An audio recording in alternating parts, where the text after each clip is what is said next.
আছে? এই ওষুধগুলো কে খায়, কেন খায়? আমরা তো একটা ওষুধও খাই না আলহামদুলিল্লাহ, এবং যারা আমাদের ফলো করতেছে সঠিকভাবে তারা তো একটা ওষুধও খায় না। তাইলে আপনারা খান কেন? এই দেশের আপনারাও আলো বাতাসে থাকেন, আমরাও এই দেশের আলো বাতাসে থাকি। আপনি ঢাকা শহরের এই নোংরা পরিবেশে থাকেন, আমরাও ঢাকা শহরের এই নোংরা পরিবেশেই থাকি। কিন্তু আপনি যদি হ্যাক্স এবং টেকনিক বুঝেন, খাওয়া বুঝেন, নিয়ম বুঝেন, তাহলে আমরা যেমন ওষুধ মুক্ত আছি, এই ঢাকা শহরের সবচেয়ে দূষিত বাতাস গ্রহণ করার পরেও, হ্যাঁ, তো পানি নষ্ট, গাছপালা সব কেটে ফেলে দিয়েছে, বৃক্ষ নিধন হয়েছে। এখন সেই অক্সিজেন যে ফুসফুস, প্রাকৃতিক ফুসফুস যারা আমাদের অক্সিজেন সরবরাহ করে, সেই গাছ, আমরা কার্বন ডাইঅক্সাইড ছাড়ি, গাছ অক্সিজেন ছাড়ে। এখন আমরা তো কার্বন ডাইঅক্সাইড ছাড়তেছি বেশি করে, কারণ আমাদের ঢাকা শহরে লোক সংখ্যা বেশি, অত্যাধিক।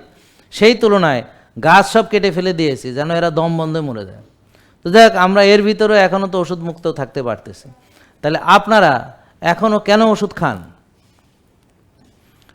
তাইলে আপনারা এটা বিশ্বাস করেন যে আমাদের নিয়ম ফলো করে বহু মানুষ তারা ওষুধ মুক্ত হয়েছে?